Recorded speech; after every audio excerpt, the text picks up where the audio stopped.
Good morning, everybody. Welcome to Breakfast on Tuesday morning with Sally Nugent and John Kay.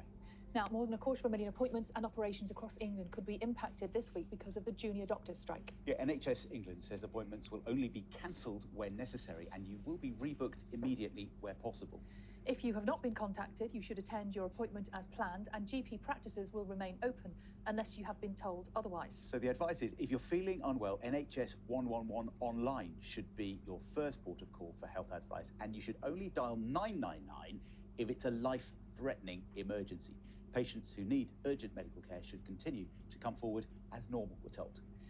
But NHS leaders are also warning people to avoid risky behaviour as services such as A&E will be under pressure. We're joined now by Dr. Vin Diwakar, Medical Director for NHS England. Morning to you. Thanks so much for talking to us this morning. Now, for people who are watching this at home and might be worried today, concerned if they have health issues, what's your advice to them? Are they right to be concerned? Well, the first thing I think is to bear in mind that this industrial action is the most significant we've seen in NHS history. It comes on the back of a 4-day bank holiday weekend, which has already been a busy weekend, and now we have 4 days of industrial action in the lead up to the next weekend. So that's a whole week of services not running as they normally would do in any average weekday. The second reason it's significant is because junior doctors are just under half the doctors in the country. And I've heard some people say, well, you know, they're only junior doctors. Will it make that much difference? But this is half the doctors in the country. And this is a junior doctor is a term that covers everybody from those that have just graduated to those with up to 8-9 years of experience who are just about to become consultants. And so these are doctors, often the first ones that you will see if you go into hospital. Now, we're expecting the main impact to be on hospitals. And so, as you've just said, our main priority at the moment is to focus and prioritise on emergency services, particularly accident and emergency departments, intensive care, maternity services, and so on. So one of the key messages for your viewers today is if you believe that you have a life-threatening illness, you must ring 999. The ambulance service is working as normal and we have prioritised emergencies.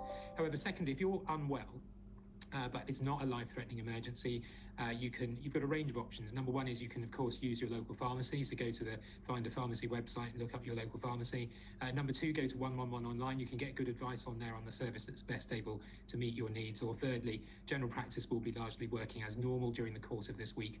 And so do contact your practice if you need an appointment.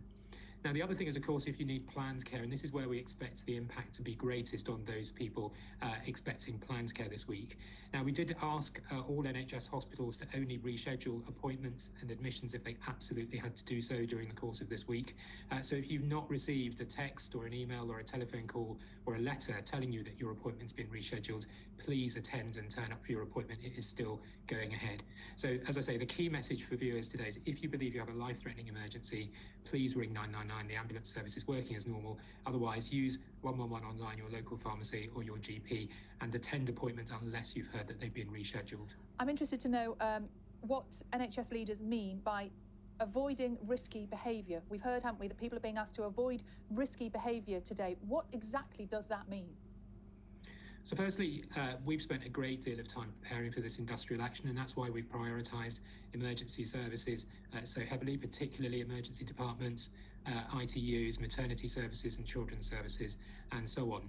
So the term risky behaviour is a term that wasn't used by us in NHS England. It's a term used by the NHS Confederation, which represents NHS providers. Our main message from the NHS today is that emergency services are being prioritised. So if you have a life-threatening illness, you must ring 999. Those services will be available as normal and are staffed.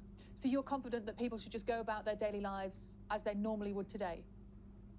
So our main message today is to first remember that this industrial action is really significant on the NHS. It's the longest period of industrial action that we have ever seen in the NHS, and certainly the longest I've ever seen in my 30-year career as a doctor.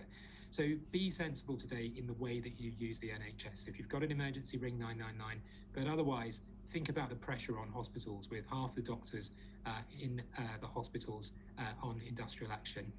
Think about using your local pharmacy, 111 online, your general practitioner.